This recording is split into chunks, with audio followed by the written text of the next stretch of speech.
विरोधकांकडून आपली काय भूमिका आहे? असं काही नाही, विषयासाठी असं बोललं तर मला काही विरोध नाही.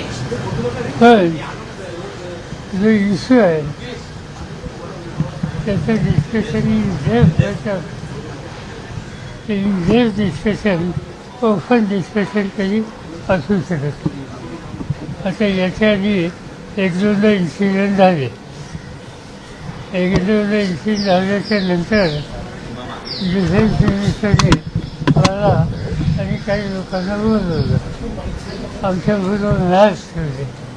तिथं काय झालं त्याची कन्फर्म दिली. त्या दिवशी डॅमेजेसचं काय झालं त्याचं त्यांनी आम्हाला सांगितलं. त्या गोष्टी बाहेर बोलायच्या नसतात. आणि विशेष अधिवेशनामध्ये अपेक्षा काय असणार, काय एक्झॅक्टली झालं त्याला एक मर्यादा होती सांगायला. बोलायचं असेल तर हरकत नाही, पण त्यापेक्षा वन टू वन म्हणजे वन नाही, पण 10-20 लोकांना वेगवेगळ्या बोलवलं, त्यांना एक्सप्लेन केलं, लॅब दाखवला.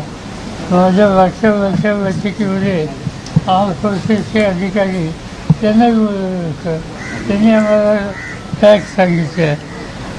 त्याचा जो विषय होतो तो स्वभावात त्या सगळ्या गोष्टीचा लाभ घेत आहे. एवढंच, बाकी काय. अमेरिकेच्या राष्ट्राध्यक्षांनी हस्तक्षेप केला आणि शस्त्रसंधीची घोषणा केली. यावरून खूप टीकास्त्र होत आहे. असं आहे की प्रश्न उपस्थित आम्ही, मला जे आठवत आहे ते शिमला करार हा विशेष इंदिरा गांधी आणि भुट्टो यांच्यात झालेला होता. त्या करारामध्ये एक पॉईंट असा आहे की काश्मीरच्या प्रश्नावर, भारत आणि पाकिस्तान प्रश्नावर थर्ड पार्टी इंटरव्हेन्शन कोणाचं घ्यायचं नाही असं ॲग्रीमेंट आहे. दोन देशात आहे, दोन देशाच्या प्रधानमंत्र्यांच्यात आहे. असं असताना अमेरिकेची मदत घ्यायची काय आवश्यकता होती असा प्रश्न कुणी विचारला तर केंद्राला त्याचं उत्तर द्यावं लागतं. नरेंद्र मोदी 8 वाजता बोलणार, संबोधित करणार पंतप्रधान. त्यामध्ये या गोष्टींचा उलगडा होऊ शकेल असं वाटतं. बघूया, त्यांचं भाषण ऐकूया. तुम्ही ऐका, मी ऐकतो, नंतर पवार साहब हिंदी में जानना चाहेंगे कि जिस प्रकार दोन देशांची मध्ये युद्धजन्य परिस्थिती असताना तिसऱ्याच राष्ट्राचा प्रमुख ट्विटरच्या माध्यमातून जाहीर करतो, त्याच्यावर टीका होते आपल्या भारताकडून तर पाकिस्तानकडनं अशा पद्धतीने जाहीर होणं आधी गरजेचं होतं का? नक्की साधी सगळी गोष्ट आहे. मगाशी शिमला ॲग्रीमेंटचं उदाहरण जे सांगितलं ते काय सांगतं, आमचा विषय आम्ही बसून सुरू तिसऱ्या नाव घालायचं कारण नाही, पण आम्ही स्पेशल दिली तर ते का सोडलं.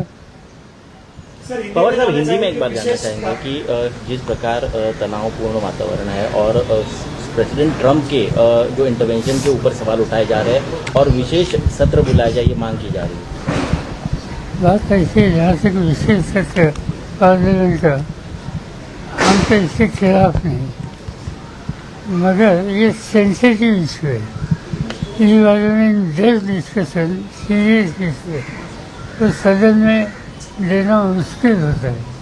मिनिस्टर को भी सब डिस्क्लोज करना इतना आसान नहीं कि फायदे की बात नहीं है. मगर ऐसी स्थिति जब पैदा होती है तो मैंने देखा है कि कंसर्न मिनिस्टर, डिफेंस सदस्य को, सीनियर मेंबर्स को बुलाकर फैक्चुअल सिचुएशन एक्सप्लेन करते हैं. आर्म फोर्सेस के अधिकारी वो भी वहाँ प्रेजेंट रहते हैं और इससे फैक्चुअल सिचुएशन अच्छी समझती है.